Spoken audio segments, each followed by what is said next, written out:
finalizar, né, em todo esse processo aí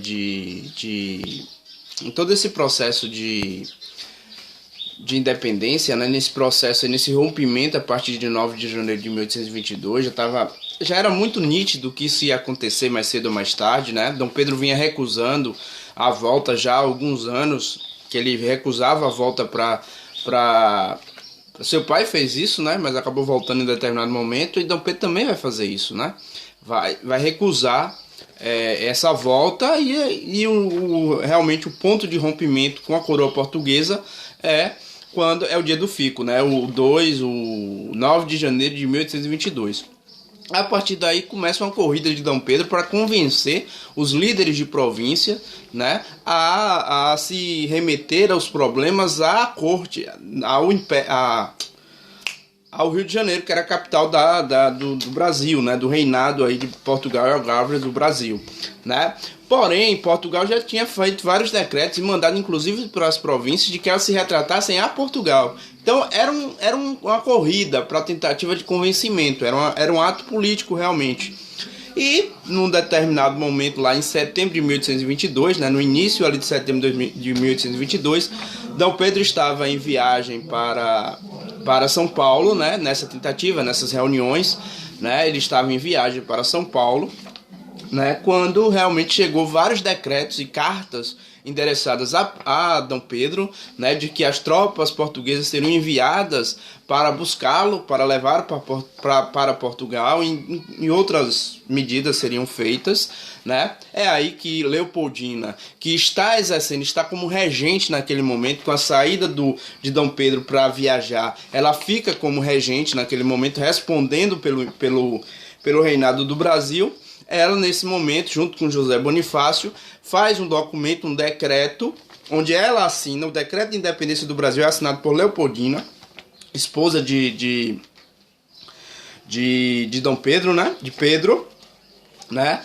Outra coisa importante, Leopoldina ela vai ter uma grande importância no processo de independência. Isso não é muito falado não, mas ela teve uma grande importância no processo de independência sim, inclusive o decreto de independência é assinado por ela, né? A gente ouve muita questão de que Leopoldina é ligada àquelas questões das traições de Pedro, né, e tal, mas ela politicamente ela era muito ativa aqui no Império, além de ser muito admirada por todos os brasileiros, né?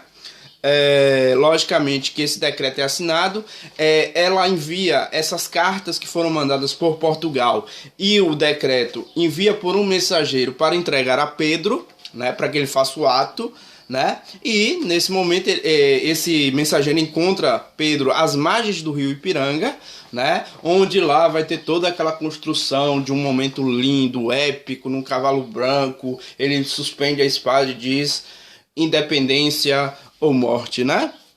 Ou seja, muitos dizem que isso realmente não aconteceu. A história tem essas construções para a coisa ficar mais emblemática e tal, mas, para segundo relatos aí, né, do Fofocalizando, não houve nada desse espalhafatoso momento aí. Segundo dizem aí, inclusive, Dom Pedro estava com dor de barriga naquele momento e não estava num cavalo branco, estava numa mula, né? As mulas eram mais resistentes a viagens mais longas, então isso é possível sim de ser verdade, né? Então dizem que nem teve esse ato de independência ou morte, essa coisa bonitinha que dizem aí e tal, mas para a nossa historiografia geral, 7 de setembro é muito importante porque é a nossa declaração de independência.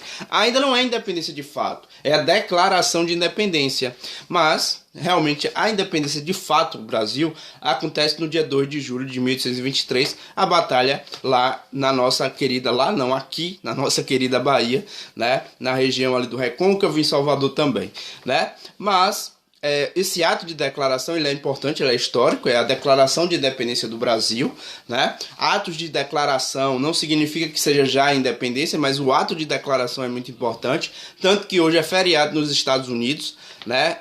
Hoje é 4 de julho, né? Independência dos Estados Unidos. Não foi o momento do fim dos conflitos com a Inglaterra, foi o momento da assinatura do decreto de independência dos Estados Unidos, né? Por os caras lá, né? Benjamin Franklin, George Washington, que foram muito importantes nesse processo, né? Então, é a assinatura. Então, a assinatura aqui também é o momento da independência, é considerado o dia da independência. mas ainda houve desdobramentos, e a gente viu ontem no videozinho que eu coloquei para vocês o desdobramento da independência aqui do 2 de julho aqui na Bahia, né?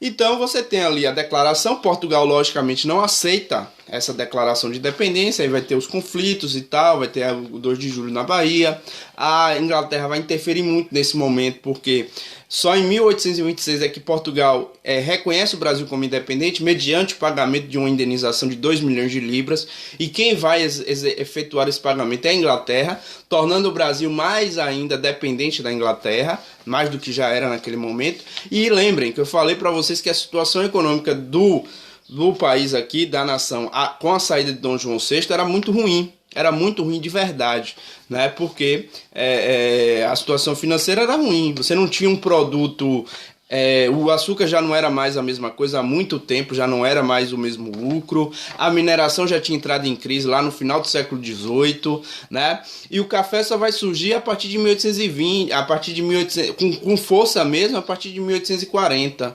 né? Então, nesse momento você não tem um produto que te salve economicamente, você tem os cofres que foram raspados por Dom João VI, então a situação no Brasil é muito complicada. Tanto que a gente vai ver que isso vai interferir principalmente no primeiro reinado, né? O primeiro reinado vai durar muito pouco por conta disso, né? E aí o segundo reinado a gente vai ver que com Dom Pedro II, né, Dom Pedro de Alcântara, você vai ter uma estabilidade maior por conta do surgimento e a força do café, né? Então a economia, de certa forma, faz com que o governo, não só isso, outras questões também vai fazer com que o primeiro reinado de Dom Pedro I, o Brasil decide ser império nesse momento. Outra coisa importante, enquanto a América Espanhola lá se tornou república, enquanto os Estados Unidos, que é o primeiro país da América a se tornar independente, se tornou república, enquanto o Haiti, que foi o segundo país da América a se tornar independente, também se tornou república, e a América Espanhola ali, todos ali se tornaram república, o Brasil, diferentemente de todos, se torna um império, né? Continua uma monarquia, só que agora um império, né, de um português. Ou seja, o Brasil se torna independente, continua sendo monarquia e continua sendo monarquia governada por um português, né? Então, que é a diferença maior que essa? Só o Brasil mesmo consegue fazer essas coisas. Então, o Brasil continua sendo governado pelo português, né, por Dom Pedro I. A gente vai ver na próxima aula o primeiro reinado, né? O primeiro reinado muito curto, 1822 a 1831, são 9 anos de governo. Para império é muito pouco, e a gente vai ver os motivos, não só a questão econômica, quanto outros motivos também vai fazer com que esse governo seja reduzido. Beleza? Qualquer dúvida, vou colocar o resumo para vocês no grupo, e qualquer dúvida é só perguntar. Valeu?